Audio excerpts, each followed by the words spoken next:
यह भूतिया वाकया एक ऐसी प्रेत आत्मा की सच्ची कहानी है जो लोगों को भ्रम में डालकर अपनी ओर बुलाती है और फिर उन्हें पानी में खींचकर मार डालती है।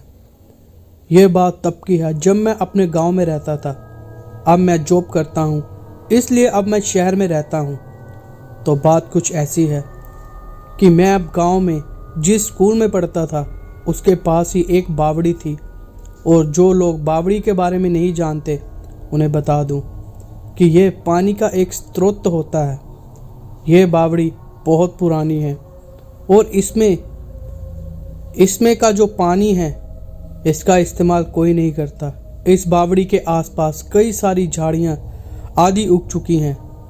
इस बावड़ी के चारों ओर सीढ़ियां हैं और उन पर काट जमी हुई है। इस बावड़ी के आसपास कोई नहीं जाता और जाना तो दूर की बात, कोई इस बावड़ी वाले रास्ते का इस्तेमाल भी नहीं करता। ऐसा भी नहीं है कि कोई बिल्कुल भी इस्तेमाल नहीं करता।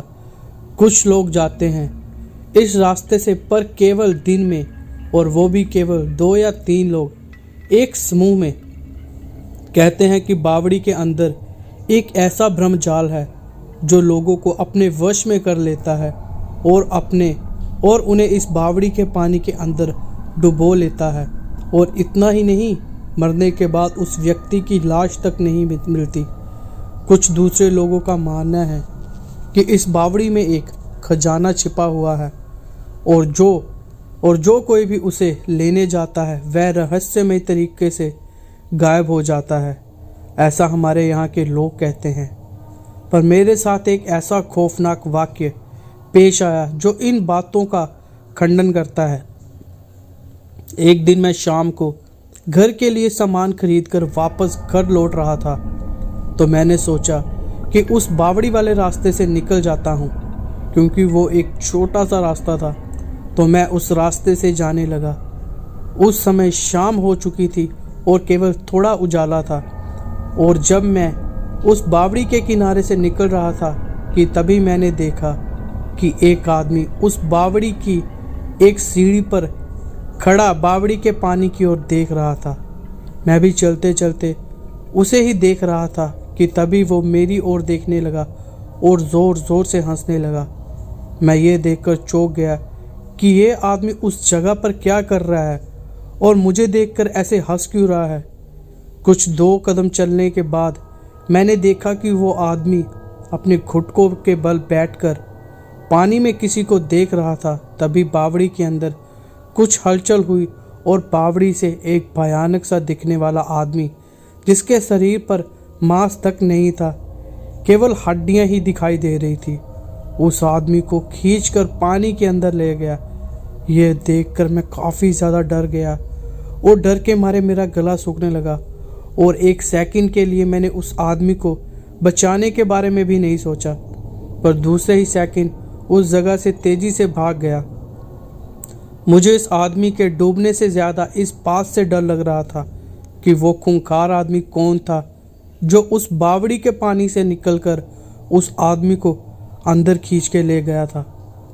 जब मैं घर पहुंचा तो मैंने सभी को उस घटना के बारे में बताया। उन्होंने सबसे पहले तो मुझे खूब डांटा और कहा कि किसने तुझे उस रास्ते से आने को कहा था, और वो एक प्रेत है और वो लोगों को भ्रम में डालता है और बावड़ी के अंदर आने के बाद उनको पानी के अंदर में ले जाता है और फिर उस आदमी का कभी पता नहीं चलता। आज तो तू उस रास्ते से आ गया, पर आइंदा भूल के भी उस रास्ते से कभी मत आना। उस समय मुझे समझ आया कि वो उस प्रेत का धोखा था। अगर मैं उस आदमी को बचाने चला जाता तो फिर वो मुझे अंदर खींच लेता। शायद वो आदमी भी लोगों को शिकार बनाने के लिए उस प्रेत का रचा जाल था। सच में मैं तो वहाँ से भाग गया, पर अगर मेरी जगह कोई और होता और वो उस आदमी को बचाने जाता तो शायद सच में मारा जाता। मेरा तो आपको यही सुझाव है कि कभी भी किसी खाली पड़ी बावड़ी या वीरान पड़े कुएं की ओर नहीं जाना चाहिए, क्योंकि हमें पता ही नहीं कि वहाँ कौन सी मुसीबत हमारा इंतज़ार कर रही है। तो दोस्तों, मैं आशा करता हूँ कि आपको मेरी ये कहानी पसंद आई होगी और अगर आपको मेरी ये कहानी पसंद आई है तो प्लीज़ भाई के चैनल को सब्सक्राइब कर लें, लाइक कर लें और प्लीज़ वीडियो को शेयर करें। अगर आपको ऐसी ही कहानियाँ सुनना पसंद है तो प्लीज़ मेरे चैनल को सब्सक्राइब कर लें। एंड एक और ख़ास बात, आपको नए साल की बहुत बहुत शुभकामनाएं और आप सबके लिए नया साल ऐसे ही खुशियों भरा आए और आप ज़िंदगी में तरक्की करें। तो मिलते हैं एक और नेक्स्ट टॉपिक पे, एक नेक्स्ट कहानी के साथ, एक नेक्स्ट वीडियो में।